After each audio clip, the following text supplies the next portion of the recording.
Morena rā tātou.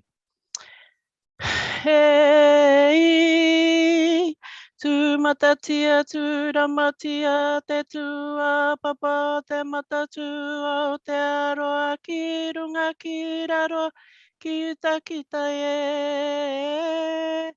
Ko ia ko te mana ki tanga, te whanaungatanga, te pono me te whakamana i te koe. Haumi e, hui e, tae ki e. Kia ora rā tātou. Ia taunga mana, ngā tini manaakitanga te mea ngaro, ki runga ki tēnā o tātou. Kia māhia ai te hua mā kihi, kia māhia ai te hua mā taratara, kia māhia ai te hua mā nuka. Toi te kupu, toi te mana, toi te reo Māori, toi te ora. He ora nui, he ora roa.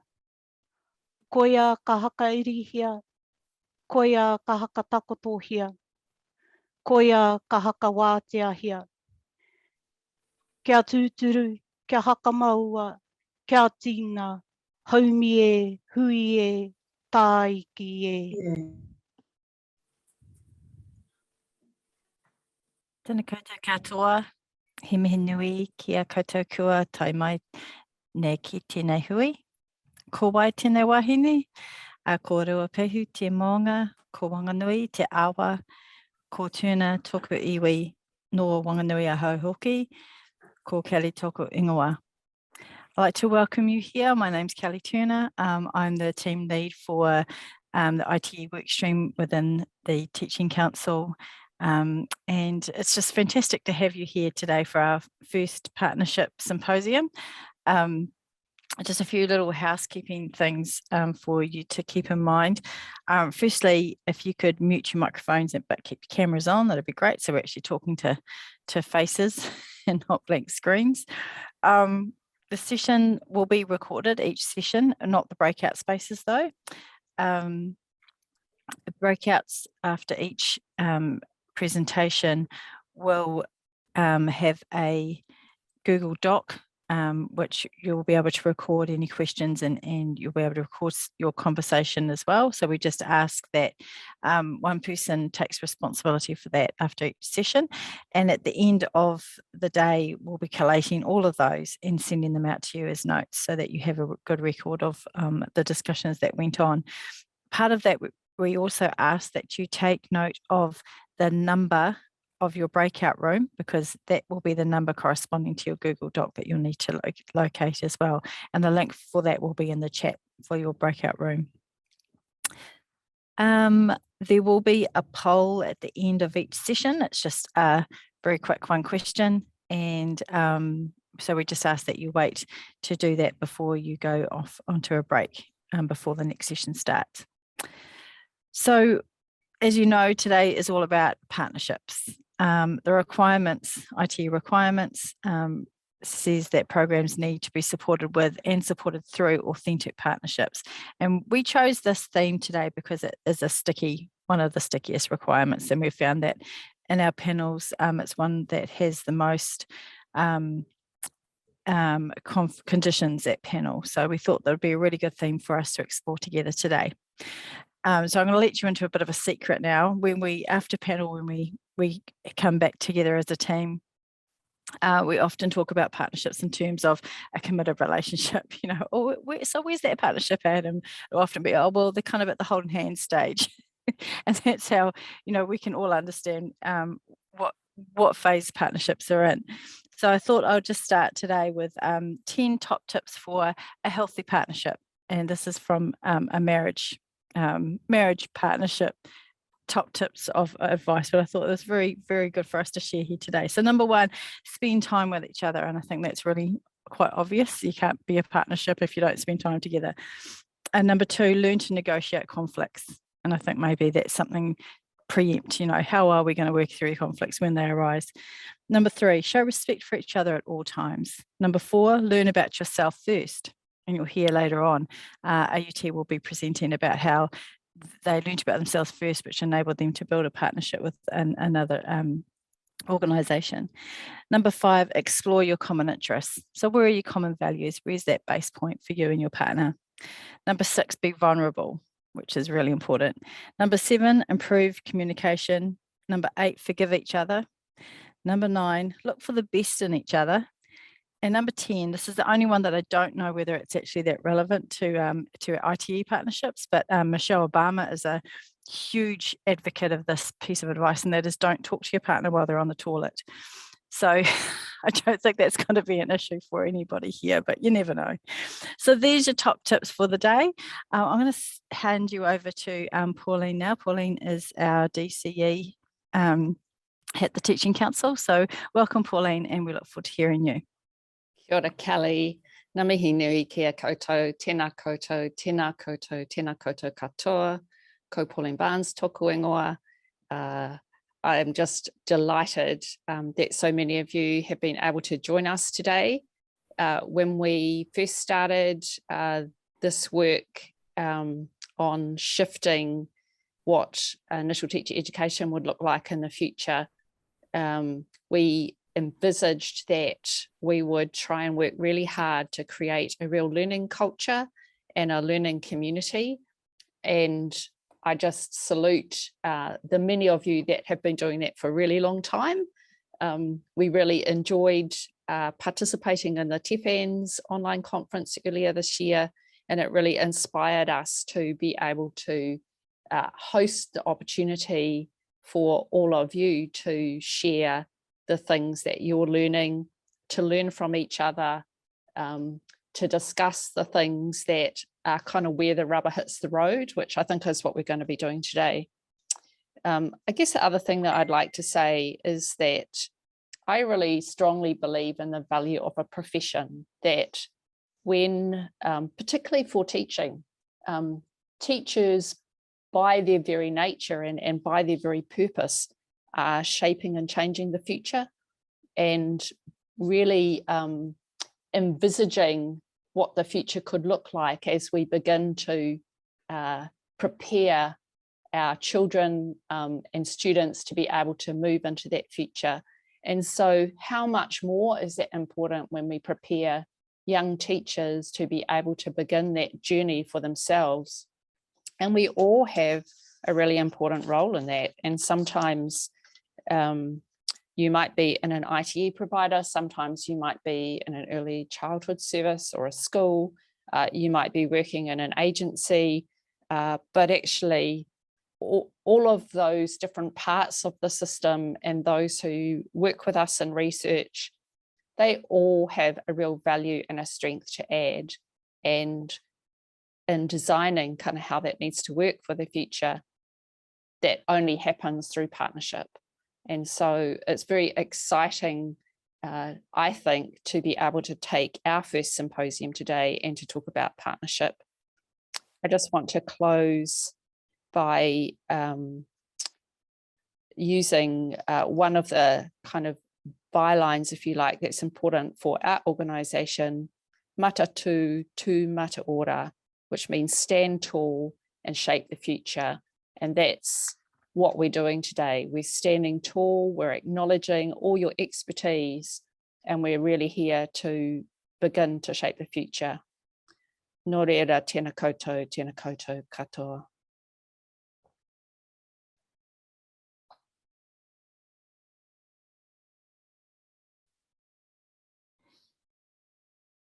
Ka tira, tēnā tātou. Tēnei te reo ka tāpiri atu ki te reo o tama waini. A koia ko hene waiata e waiata ana i te reo rōreka mai ai i te tāwara o te reo o ngā mātua tupuna. A koia ko te papao i te reo ki tā te wahine titiro. A koia ko te takina mai ai i te karakia ki tā te wahine titiro. A koia ko te hautūtanga o te ao Māori, kia kaua ke tātou e pōhe ko te tāne anake, te mea hautū ana te waka nei. Ka haere ngā mea e rua nei i roto i te wā kōtai, kia waka mana ai ngā taha e rua, Ara, ko tama wahine, ko tama tāne, ko hene waiata, ko tama kōrero, tēnei ta matatū e mi i nei kia koutou katoa. Kei te tangi, kei te tangi. Kei te tangi ki ngā tātai hono i āpiti hono ki te ao te kitia. Ko te rangahuna e rā kua wakanaro atu ki tua o te arai. Nā mate kua tikina atu ki ngā ringa rā iri o te kuia were o hine nui te pō. Ka tira, kei ngā mate, tuarongo, moi mai rā koutou katoa o ti atu ki te pō. Ka takina mai ai te aka o te ora ki te tuapapa o te nākau, ka hihiri, ka hikaka, ka poroporo kina rā te pō, ka mi ia te awatia, matatau te awatia, tihei mauri ora. Mauri ora to you all. I just wanted to add my 2 cents to the beautiful reo of our wahine, from Nicola to Anahira to Pauline, that welcomes you within this wānanga, within this call, within this kōrero today. My name's Tamahauro. For those ones who don't know who I am the one that will pick up the broom and sweep in behind our lovely ladies to make sure that we get things done. And to add that male voice alongside our female voice so that they go together. And I'll be talking to you about partnerships with iwi, and I will be hitting upon the balance between what we call tamakōrero and hine waiata. That there is a balance between the male and female elements to make sure that there is a consistent pathway going forward when we're talking about relationships and partnerships. And then I would also like to endorse and support the other topics that are going to be talked about today. Hope you have a great day amongst us. Whiua te pātai, ka hoki mai te kōrero, and thank you very much. Nō rea tēnā koutou katoa. Mō atararau ki a koutou katoa. Kia ora, thanks, Tomaho. So I would like to now introduce Lexie. Now, Lexie Grudnoff is the Associate Professor in the Faculty of Education and Social Work at the University of Auckland. Lexie has enjoyed a long career in education and has held a number of senior leadership positions in the compulsory and tertiary education sector. Today, Lexie is going to talk to us about some New Zealand and international research and explore the problems, possibilities associated with powering up ITE partnerships. So welcome to you, Lexie, and we really look forward to hearing your presentation to us today. Kia ora.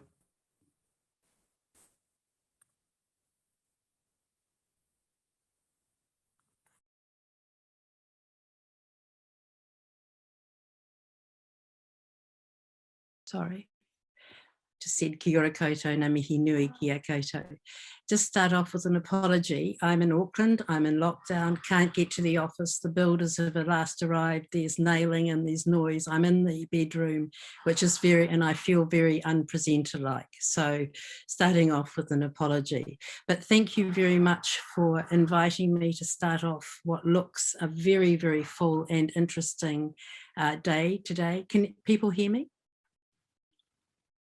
And Maya has very kindly offered to actually change the slides for me because I'm very worried about the fragility of the internet connections in my home. So kia ora Maya.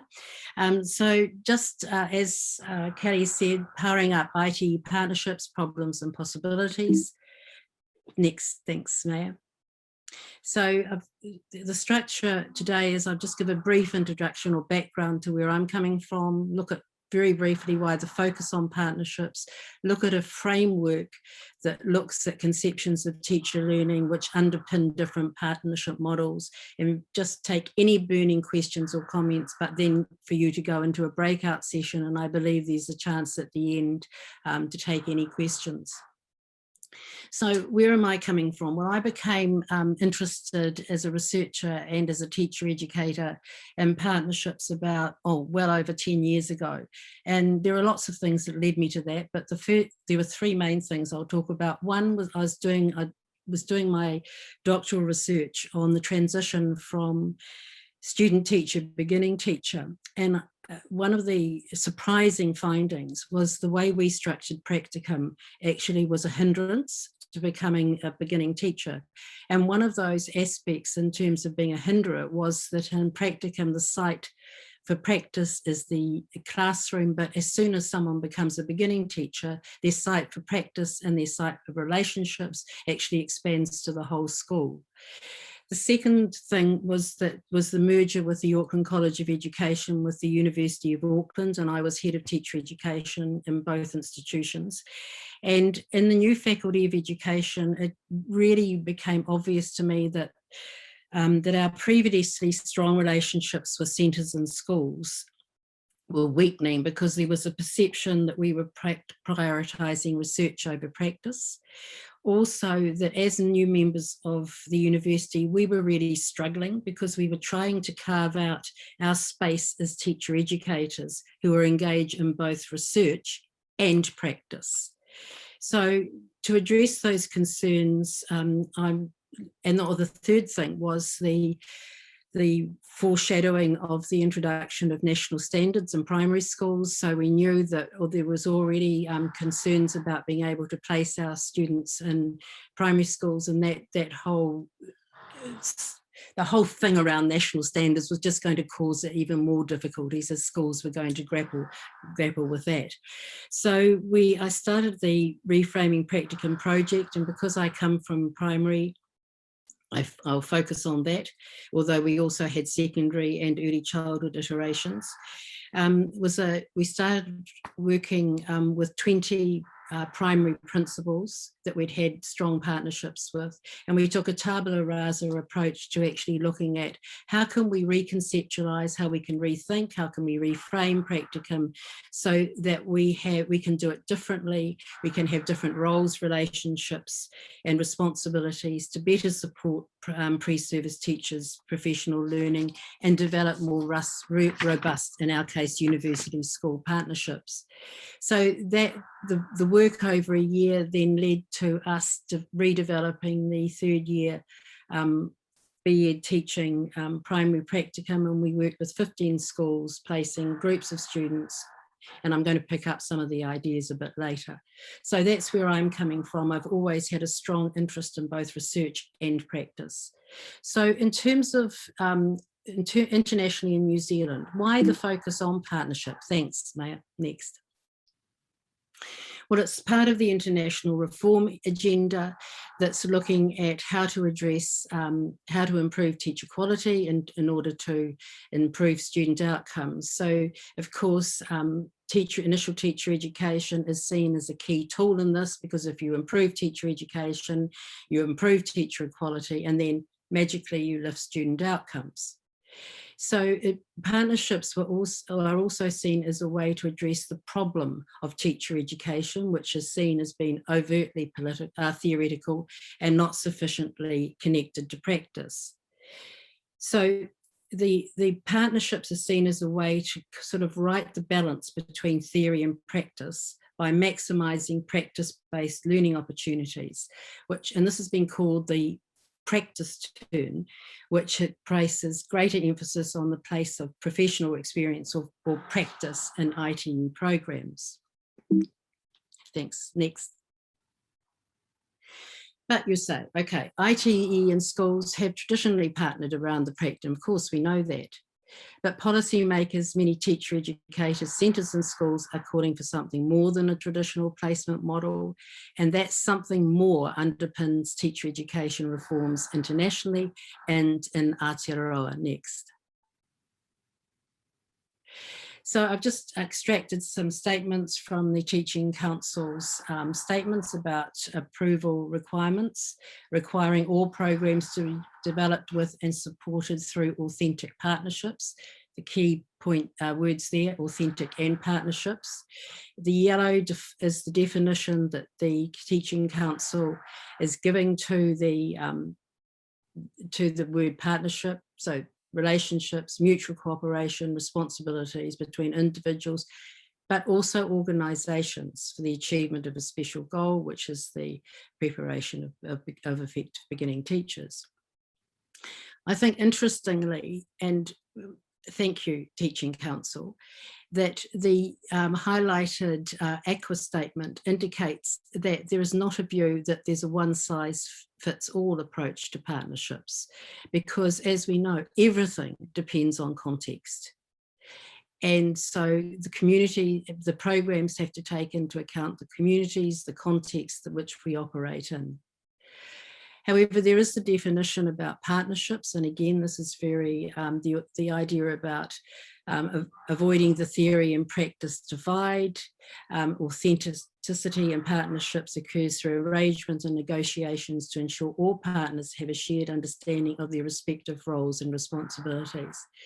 How easy those words read on the page, but how difficult to do in practice. How difficult.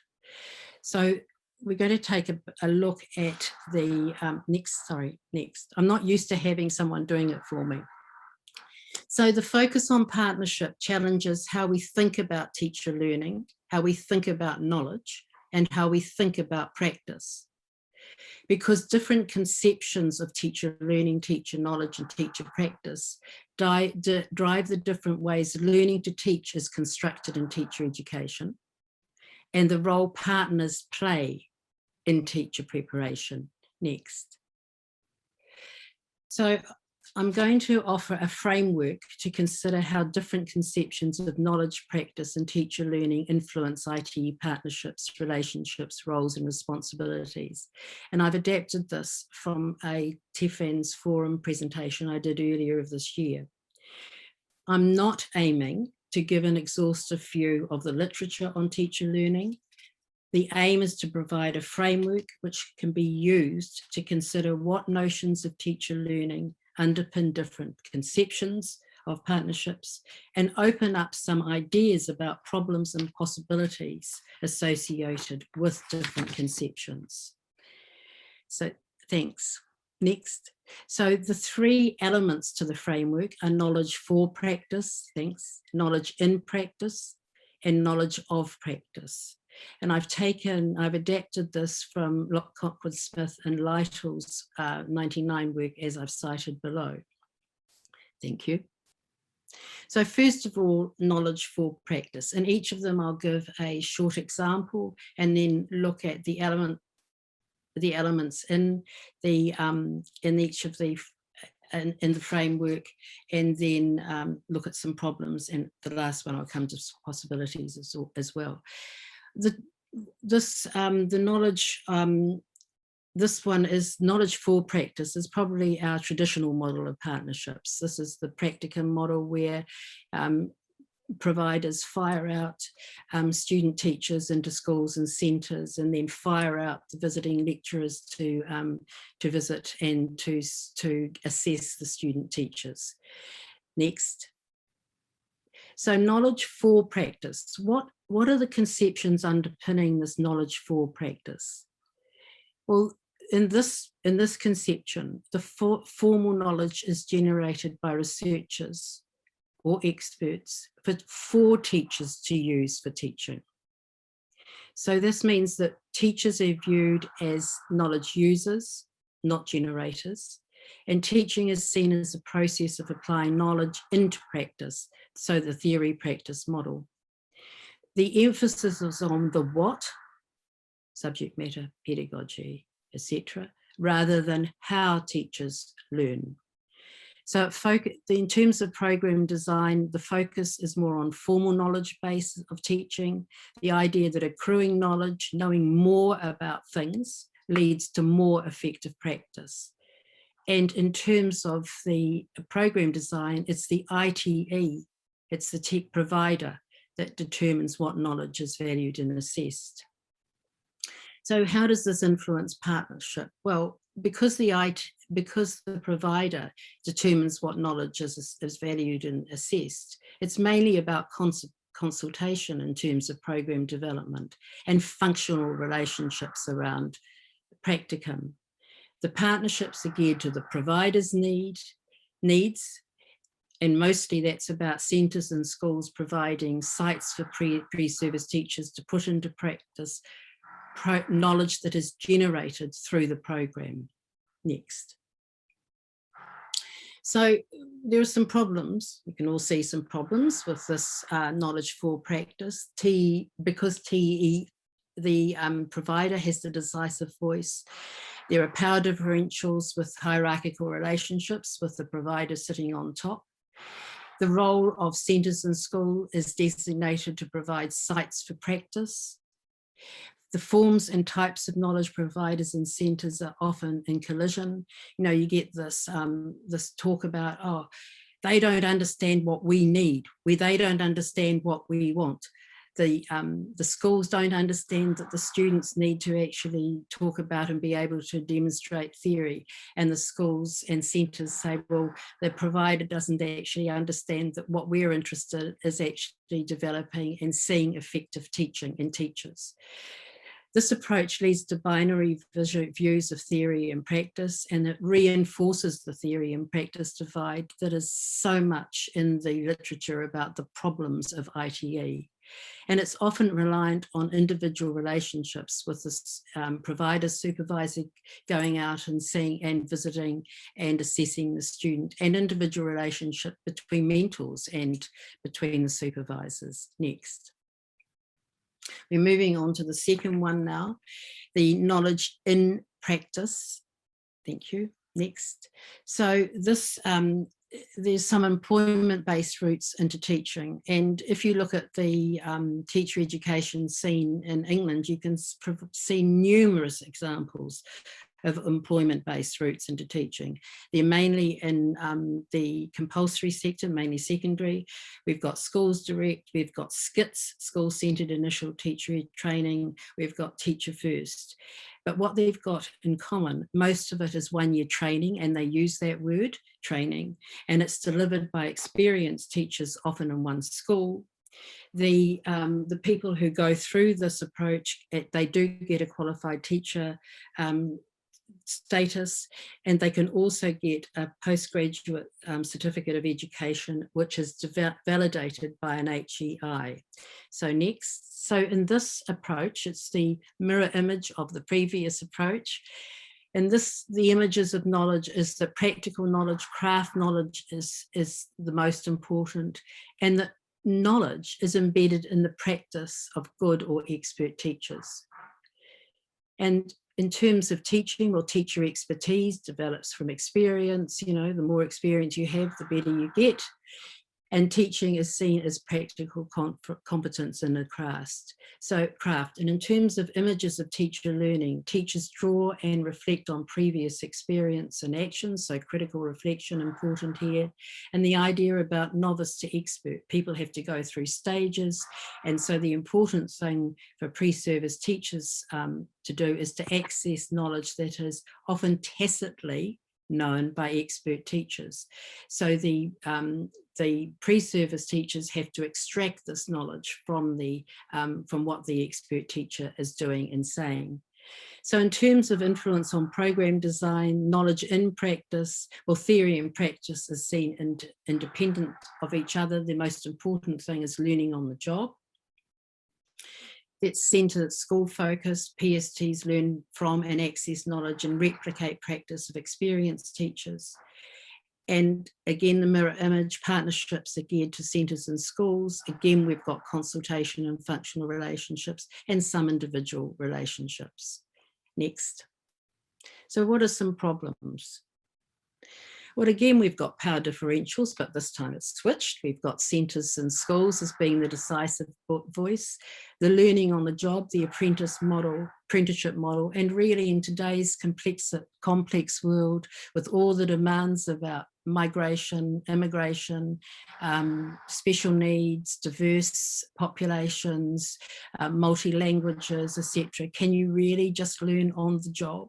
Is one context just like every other context? And in this one, the role of theory and teacher knowledge practice is diminished. And so again, we've got the reinforcement of the theory and practice divide, and the partnerships are functional.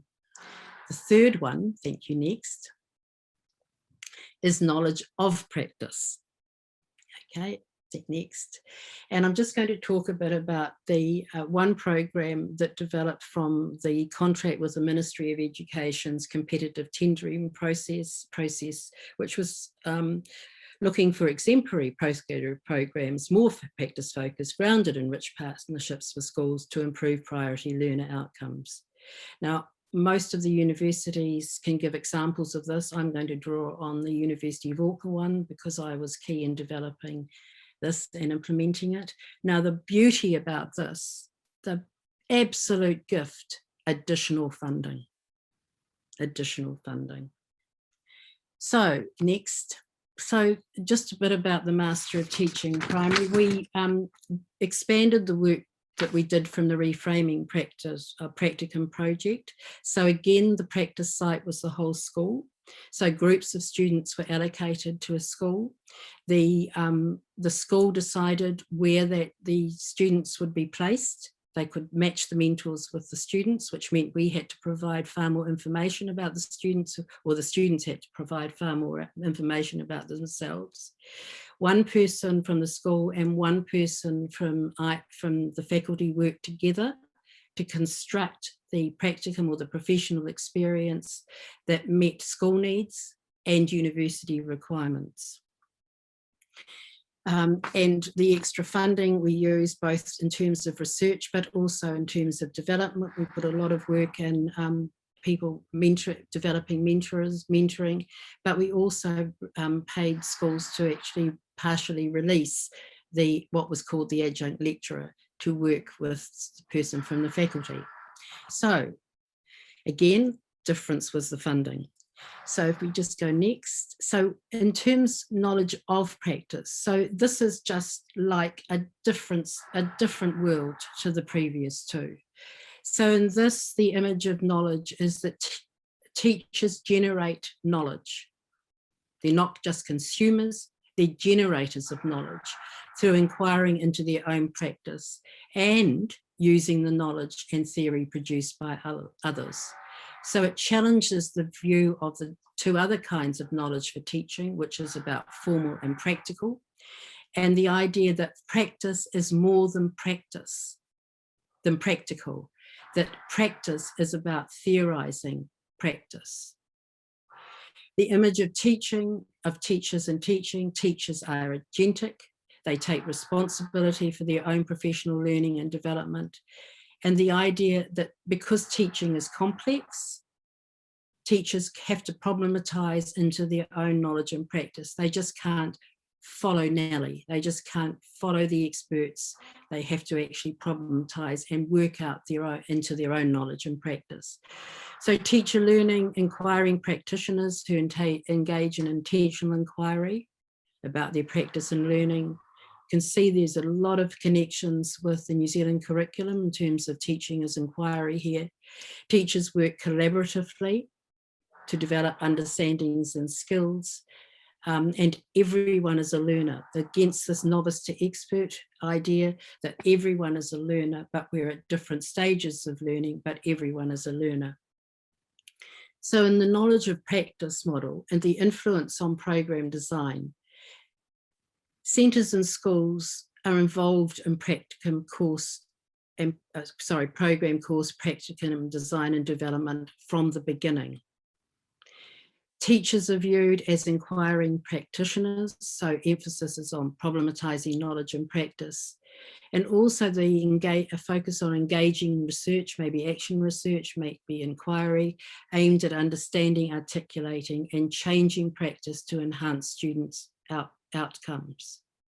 So the influence on partnerships is pretty profound because there's a community view, practice view of partnerships. So the idea of communities of practice, this recognition that teacher educators, teachers and student teachers belong to different communities.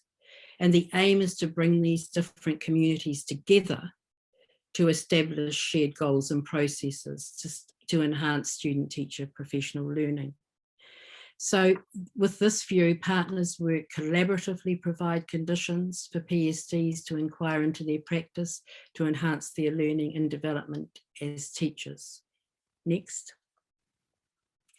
So some of the problems, well, any true partnership, we all know, takes enormous time, energy, commitment, and resources to develop. And I'm just reflecting back to Kelly's marriage guidance tips. I guess a true partnership in terms of a marriage is not just about cooperation, I'm just going to do it, but actually about collaborating to actually meet shared goals. And in order to collaboration, you can only develop shared understanding of purpose, roles and responsibilities through collaboration. And you can only do that if you've got trust. Relational trust is absolutely key in any partnership. And here it is really important. And trust takes time.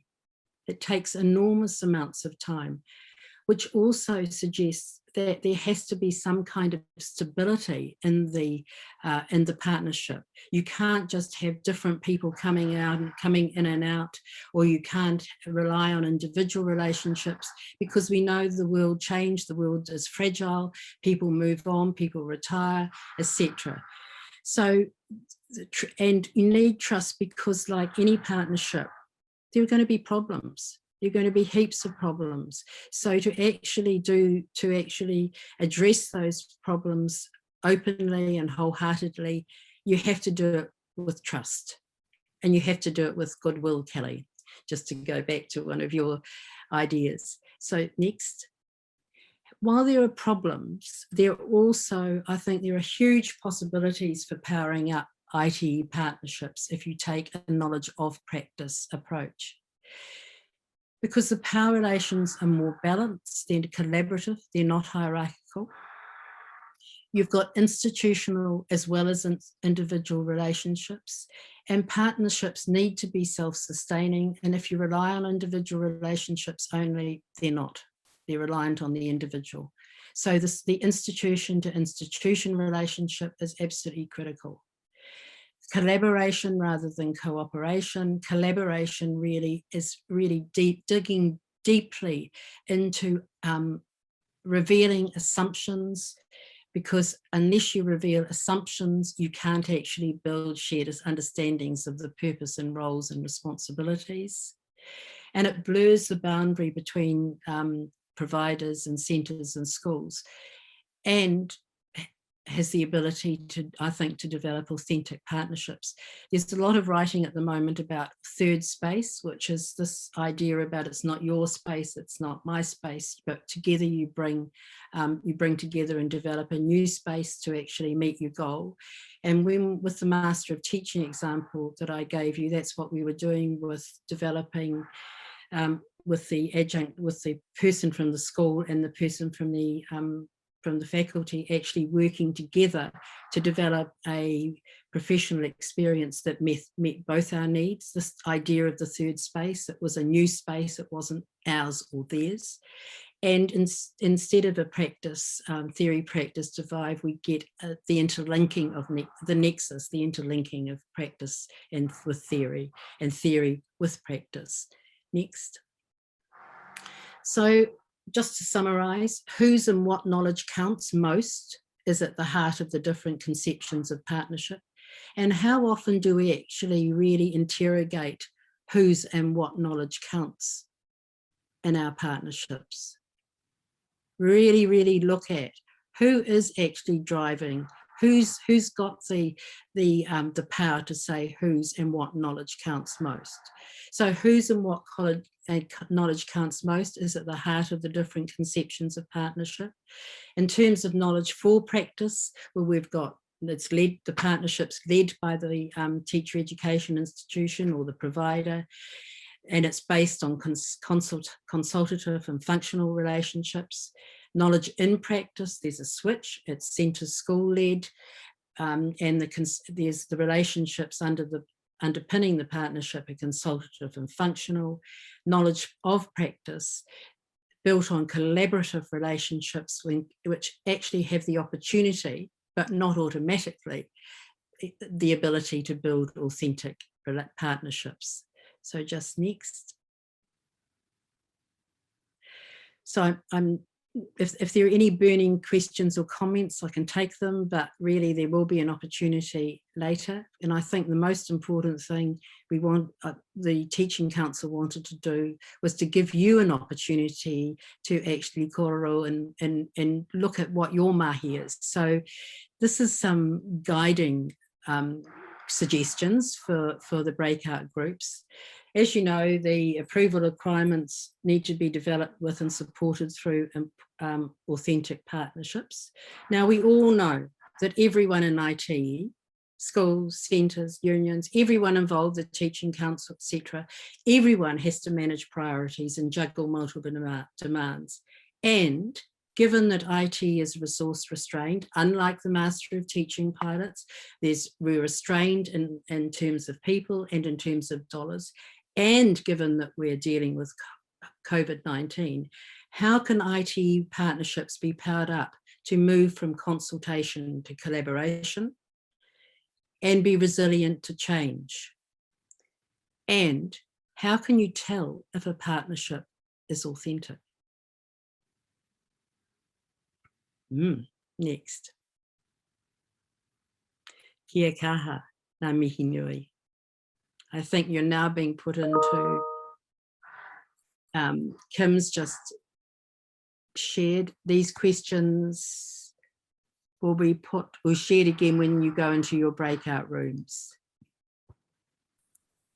Thank you so much, Lexie. That was amazingly inspiring, actually. I love the third space, or the VAR, you know, the space between, really cool. Yes, as we've just heard, we will be going into breakout spaces now. So your breakout rooms will be for around about 20 minutes. And it's a chance for you to discuss the questions and the provocations from Lexie. And if you do have any questions, you can leave them in that document as well. So just a reminder that in the chat, you will be getting a link to an online document where you can collate your information that you discuss in your breakout space.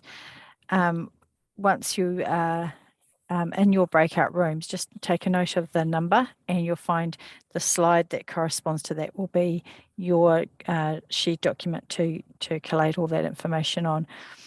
Could you please nominate a note taker who will share back to the group afterwards? So we'll come back for a feedback session after, but it's going to be a fairly short feedback, so not a lot of discussion with the whole group. So if your note taker or the person who shares back to the group could be nominated as well, and just a real main point to share back with everyone else so that we can get through all the groups. So your document will be shared with other groups afterwards as well, so you will be able to see what has been discussed. So I will hand over to Maya now, who's our lovely admin. Thank you so much, Maya, for everything you're doing for us today. And you'll be put into your breakout rooms. Thanks, everyone. Right, welcome back, everybody. So we're just going to have a really quick feedback session now. And as I say, if you could just perhaps highlight one main theme or topic that came through in your discussions as we go through each group, that'd be appreciated. So let's start with group one. Who was the nominated person? If you could just unmute and speak with your mic. We're group one, but our slide is group two because somebody wrote in slide one. So for breakout room one, the key message that came through a lot was funding to be able to, for teachers to be able to be in the same space as initial teacher education providers, etc. Funding, equity, funding. Kia ora, thank you. Group two, slide who knows.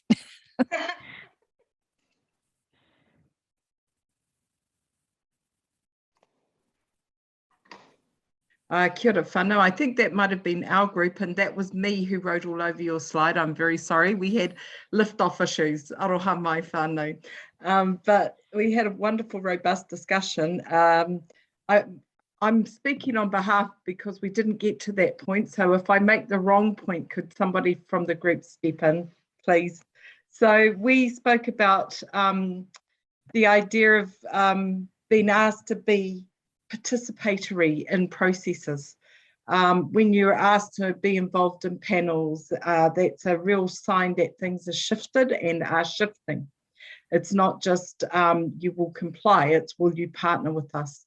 And the other thing that came up was the decolonising of education, and a Māori school with multicultural curtains, marae-based teaching partnerships, coming in to consult ahead of time to ask what partners notice, not come in afterwards and say, can you please sign that you saw this and you agree with it. And the indicator of that the child and the student teacher is the centre of the ITE process and how everybody works around that. I think that's the key stuff. Thank you. That's lovely. It's always so good to be reminded that the tamariki, the children, this is why we're all here. So thanks. Group 3. Yeah, I'll talk to that. My name currently says Vicky Turner, but my name's actually Sarah. Our group centred our discussion quite a lot on the relationships factor and how communication between ITEs and schools and centres really is the key for ensuring that things like partnerships continue throughout different iterations, or people who drive the program by having really strong roles and responsibilities and understandings around how we're going to work through processes and how we're going to deal with conflict. So that was a really big part of our conversation. Kia ora, thank you. Group 4. That'll be me. Funding did come up, and that shift in priorities that happens when there's a shift, and it's constant shifting.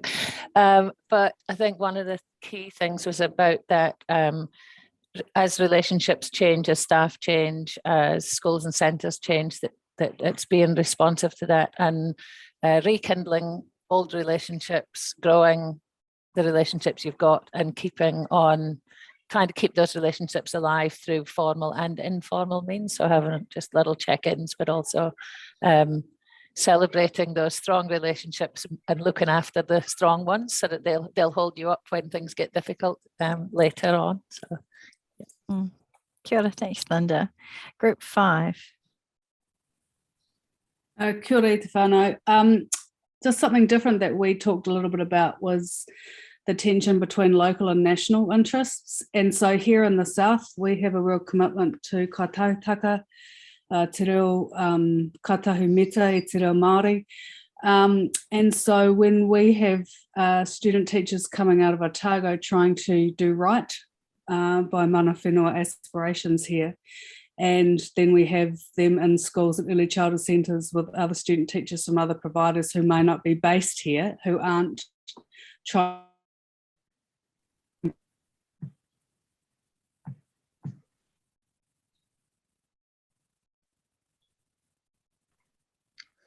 in terms of partnership. And so I think it's a real challenge for us to think about. Thanks, Alex. I think I lost you partway through, but hopefully others heard most of what you said there. Thank you. What are we up to? Group 6. Kia ora, everyone. Yeah, so again, just something different.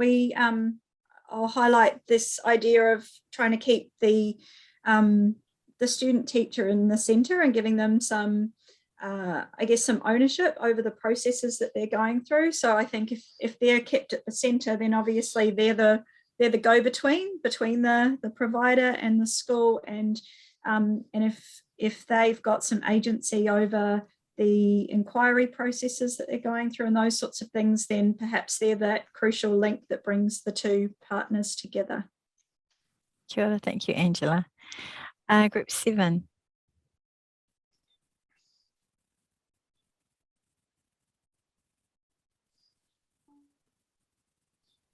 Kelly, sorry, that's our group, and I beg your pardon, I forgot to look at the number. So I'm taking the silence to mean that was our group. It's fine, Jude. We covered a few topics actually. I guess the common theme across our discussion was around the authenticity of the partnership and the time that is available to develop that partnership. Naomi talked about the need to view partnerships as complex, and she talked about how at Otago the focus has become looking at partnerships as a form of a journey, which involves time. And I just wanted to mention also a comment from Evelyn. So Evelyn's background is in Māori Medium ITE and Mana Whenua partnerships. And Evelyn's comment was that she felt perhaps an element that is missing in discussion often around partnerships is around knowing how to listen and knowing how to do that listening when it comes to developing authentic relationships and partnerships with others. So the listening particularly could involve listening to voices that are unfamiliar and that require time and a genuine investment of time in order to really understand that voice. So a couple of us work in the disability space as well, and that's a theme I think which is very pertinent there as well, that partnerships with families, for example, and disabled people can take time, and we need to be respectful of the time that's available to those people as well. It's so true, Jude, and yeah, thank you for that feedback. 8 we're up to, group 8.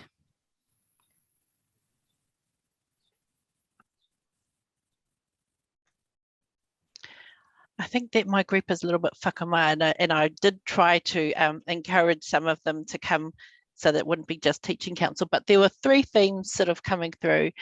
That partnerships have multiple layers and expectations dependent upon one, where the individual, so where the kaiako is on their journey of learning, and then secondly where the school is at in their journey, or the centre is at in their journey.